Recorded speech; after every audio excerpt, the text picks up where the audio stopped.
இந்த உலகம் ஜெயிச்சிருவேன்னு சொன்னா கேட்காது, ஆனா ஜெயிச்சவன் சொன்னா கேட்கும். நீ எது பேசுறதா இருந்தாலும் ஜெயிச்சுட்டு பேசு.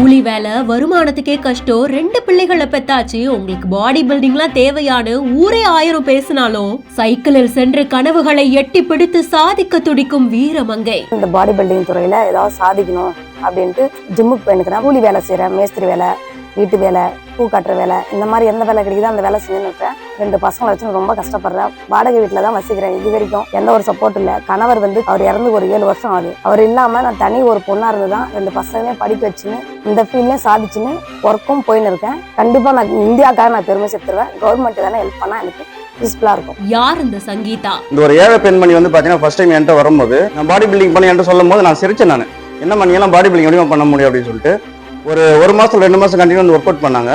அவங்களோட ஒர்க் அவுட் பார்க்கும்போது ஒரு பர்சனல் ஈக்குவலாக ஒர்க் அவுட் பண்ணுறாங்க. அவங்க எனக்கு ஆச்சரியம் தான். எனக்கு இந்த ஃபீல்டில் ரொம்ப கஷ்டமான ஒரு விஷயம் என்னன்னு பார்த்தீங்கன்னா பாடி பில்டிங் நிறைய செலவு பண்ணணும். அவங்க ஒரு நாள் 200 கோழியில் அவங்க சாப்பிட்டுட்டு அவங்களோட 2 குழந்தைங்களை பார்த்துட்டு ஃபேமிலி ரன் பண்ணுறது ஒரு சாத்தியம் இல்லாத விஷயம். அது இருந்தாலுமே அவங்க கடினமாக உழைச்சி அதுக்காக எக்ஸ்ட்ரா போய் சம்பாதிச்சு ஓவர் டைம் வேலையெல்லாம் பார்த்து இதுக்காக அவங்களும் செலவு பண்ணியிருக்காங்க. கடினமான உழைப்பு போட்டு இந்த அளவுக்கு வந்திருக்காங்கன்னும் போது கண்டிப்பா வாணியம்பாடிக்கு பெருமை சேர்த்து கொடுத்துருக்காங்க சங்கீதா. திருப்பத்தூர் மாவட்டம் வாணியம்பாடிக்கு பக்கத்துல மேட்டுப்பாளையம் பகுதியை சேர்ந்தவங்க தான் 38 வயதான சங்கீதா அவர்கள். கடந்த 15 வருஷத்துக்கு முன்னாடி இவங்களுக்கு திருமணமாகி 2 பிள்ளைகள் பிறந்திருக்காங்க. கணவனை பிரிந்து இருந்த நிலையில சில வருடங்களுக்கு முன்னாடி அவரும் உயிரிழந்ததா கூறப்படுது. தோல் தொழிற்சாலையில வேலை செஞ்சுக்கிட்டே தன்னுடைய பிள்ளைகளை படிக்க வச்சிருந்திருக்காங்க. கொஞ்சம் வருஷத்துக்கு முன்னாடி நம்மளும் வாழ்க்கையில ஏதாவது சாதிக்கணும் அப்படின்னு அவங்களுக்கு தோண ஜிம்ல சேர்ந்து ஆண்களுக்கு நிகரா தானும் போட்டியில கலந்துகிட்டு வெற்றி அப்படின்ற நோக்குல தொடர்ந்து உடற்பயிற்சி மேற்கொண்டிருந்திருக்காங்க.